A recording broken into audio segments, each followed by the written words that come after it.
நம்முடைய வேத புஸ்தகங்களை மத்தேயு எழுதின சுவிசேஷம் 9ஆம் அதிகாரம் 17ஆம் வசனத்திற்கு நாம் திருப்பிக் கொள்வோம். மத்தேயு 9:17. புது திராட்சை ரசத்தை பழந்துருத்திகளில் வார்த்து வைக்கிறதும் இல்லை, வார்த்து வைத்தால் துருத்திகள் கிழிந்து போம், ரசமும் சிந்திப்போம், துருத்திகளும் கெட்டு போம். புது ரசத்தை புது துருத்திகளில் வார்த்து வைப்பார்கள், அப்பொழுது இரண்டும் பத்திரப்பட்டிருக்கும். இயேசு இந்த குறிப்பிட்ட ஓமானத்தை, அதாவது இந்த துருத்தியை பற்றி பேசும்போது எதற்காக இதை பேசினார்னா, ஒரு கேள்வி அவர் கேட்கப்பட்டது.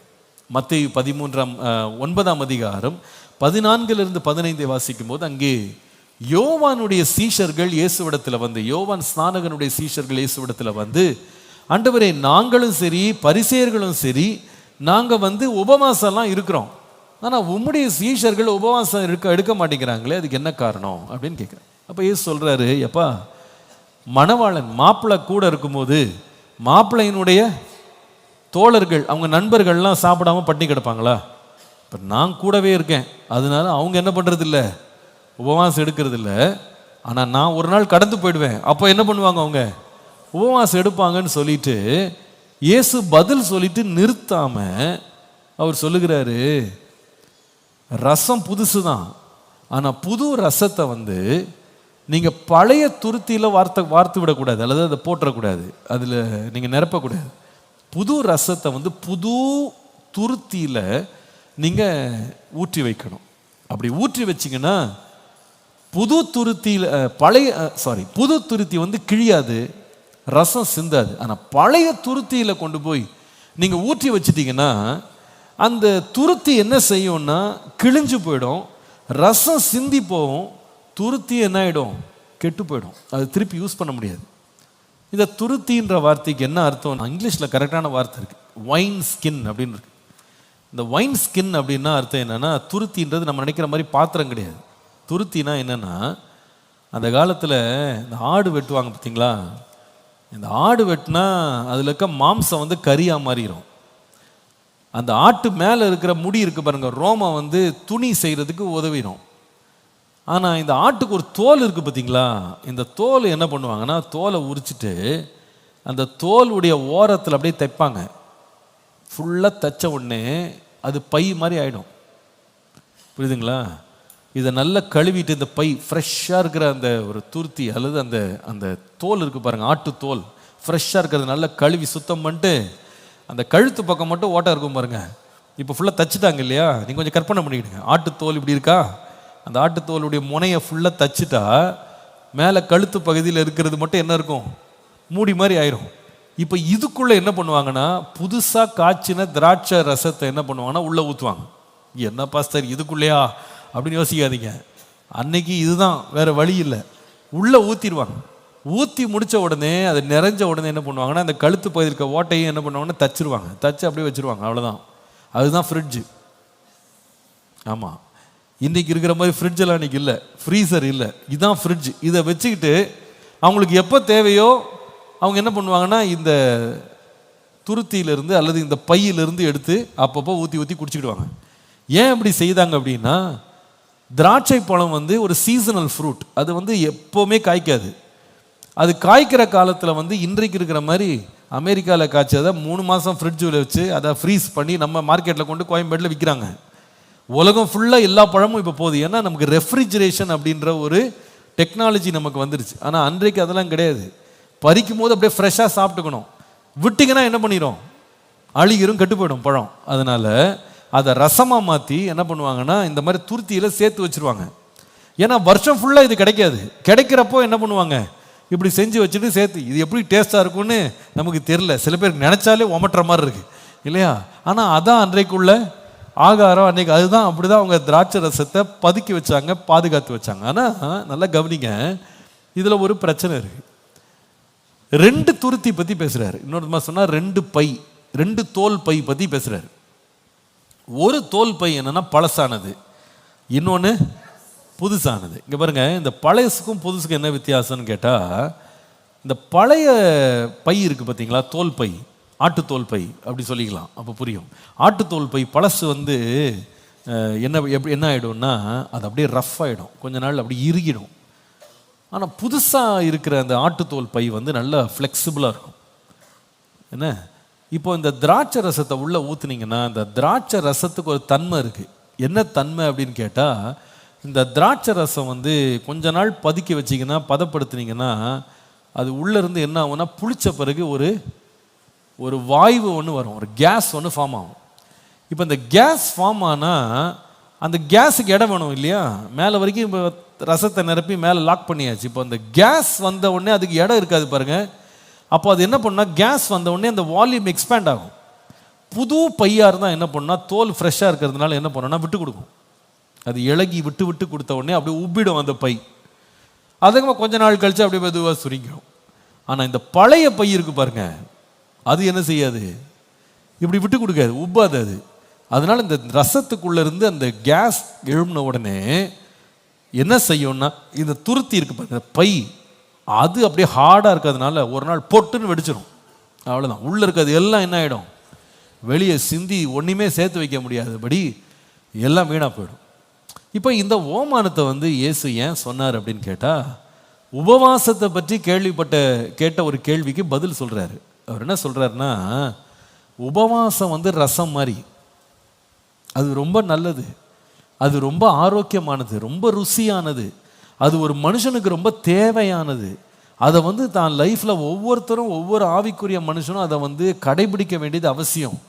ஆனால் உபவாசம் எடுக்கிற மக்கள் இருக்காங்க பாருங்க, அவங்க யாருன்னா துருத்தி மாதிரி அல்லது இந்த தோல் பை மாதிரி. இந்த உபவாசம் ஆகிய ஆவிக்குரிய அனுபவத்துக்குள்ள போகிற மக்கள் வந்து புது துருத்தி மாதிரி இல்லாமல் இருந்தாங்கன்னா இந்த உபவாசம் போன்ற எந்த ஆவிக்குரிய அனுபவங்களும் அவங்களுக்கு நன்மை செய்யாது. அவங்க அதனாலே என்ன பண்ணிடுவாங்கன்னா கெட்டு கூட போயிடுவாங்க. அது அவங்களால சுமக்க முடியாது. வெகு சீக்கிரத்தில் அவங்க வாழ்க்கை வந்து நொறுங்கிடும்ன்றாரு. இதுதான் அதோடைய அர்த்தம்.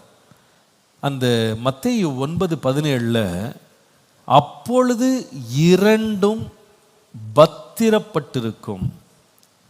கான்டெம்பரரி இங்கிலீஷ் வெர்ஷன் அப்படின்ற வெர்ஷனில் இந்த வார்த்தை எப்படி எழுதப்பட்டிருக்குன்னா, both the skins and the wine will be safe.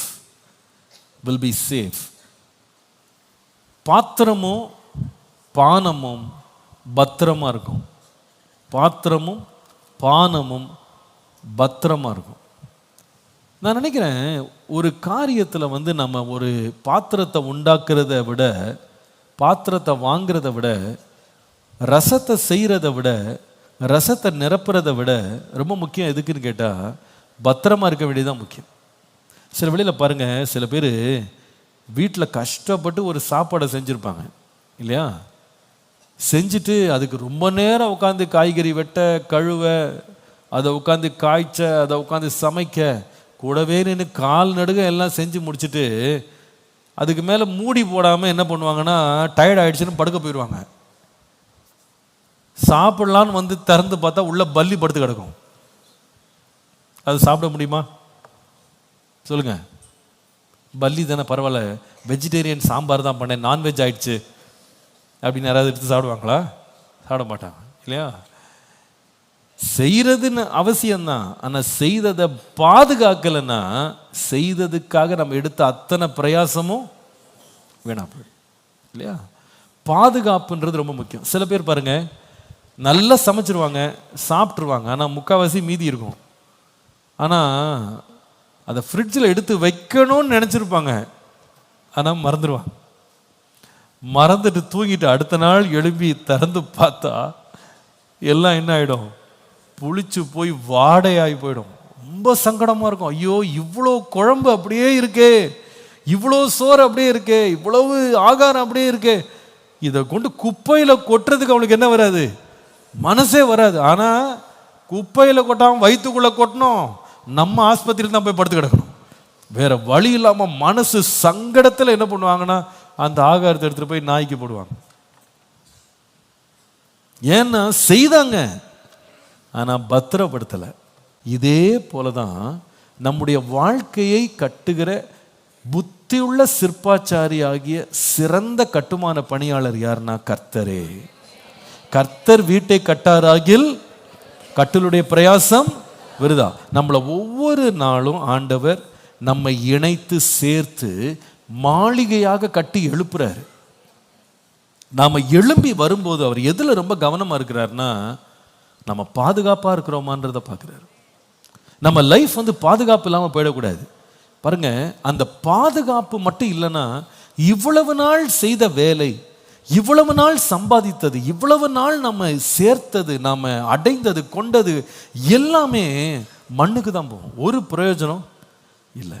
அதனால தான் இங்கே வாசிக்கிறோம், துருத்தியை தயார் பண்ணுறதை விட, ரசத்தை ஊற்றுறதை விட ரெண்டுமே பத்திரமா இருக்கணும்ன்றது தேவனுடைய கிருபை, தேவனுடைய எண்ணம், அவருடைய சித்தம், அவருடைய விருப்பம். அதுதான். நாம் ரட்சிக்கப்பட்டுட்டு நம்மளை ஆண்டவர் சரி ரட்சிக்கப்பட்ட இனி எப்படின்னா இருன்னு விடுறதில்லை.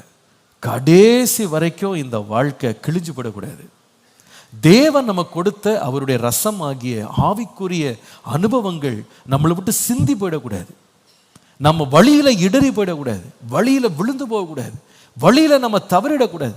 பாருங்க, அதனாலதான் பேதுருவை இயேசு பார்த்து சொல்லும் பொழுது, சாத்தான் உன்னை சுளகல போட்டு உன்னை புடைக்கிறதுக்குன்னு என்கிட்ட உத்தரவு கேட்டுக்கொண்டான், ஆனால் உன் விசுவாசம் ஒளிஞ்சு போயிடக்கூடாதுன்னு உனக்காக நான் ஜெபிச்சிருக்கிறேன்னு ஆர்டர் சொன்னார்.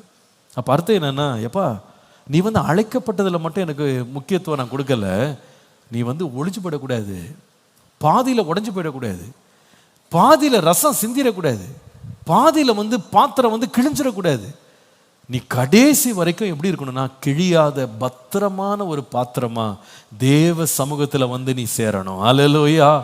கர்த்தருக்கு முன்பாக நம்ம நிற்கிற வரைக்கும் நம்ம கிழிஞ்சு போகாமல் நிற்கணுங்க. அதுதான் ரொம்ப முக்கியம். பாருங்க, நாம அநேகரை ரட்சிக்கணும், நம்ம அநேக முயற்சிகள் எடுக்கிறோம், கூட்டங்கள் நடத்துகிறோம், என்னென்னமோ செய்கிறோம். ஆனால் அப்போஸ்தலனாகிய பவுல் ரொம்ப பயத்தோடு சொல்லுவார்.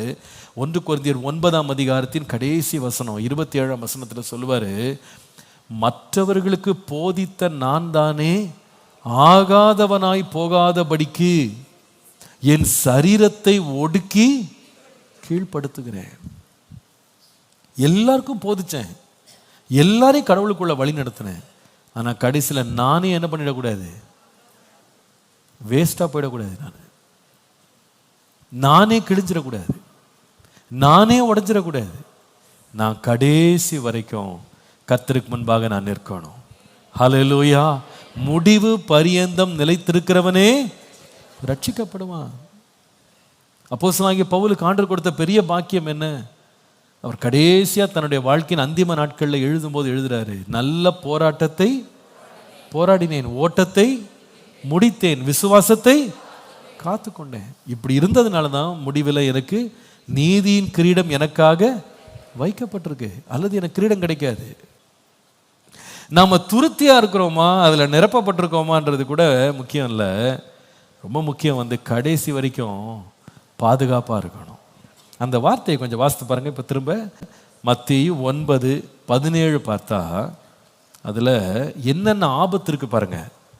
அதில் வாசிக்கிறோம், புது திராட்சை ரசத்தை பழமையான துருத்திகளில் அல்லது தோல் பையில் யாரும் சேர்த்து வைக்கிறதில்லை, ஊற்றி வைக்கிறதில்லை. அதான் நம்ம தமிழில் சொல்லணும்னா, அப்படி ஊற்றி வைத்தால் 3 வார்த்தை இருக்கு. முதலாவது, துருத்திகள் கிழிந்து போம், ரசமும் சிந்திப்போம், துருத்திகளும் கெட்டுப்போம். 3 வார்த்தை கொஞ்சம் எழுதுங்க.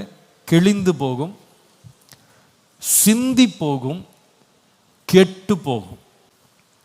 தேவனுடைய விருப்பம் என்னன்னா, கடைசி வரைக்கும் உபவாசம், ஜெபம், வேத தியானம், தேவனோடு நடக்கிற வாழ்க்கை என்கிற எல்லா விதமான ரசமும்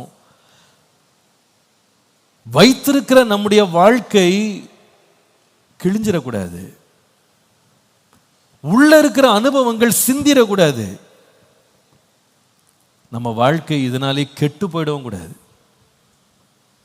நம்ம ரொம்ப ரொம்ப ஜாக்கிரதையா இருக்கணும், ரொம்ப ஜாக்கிரதையா இருக்கணும்.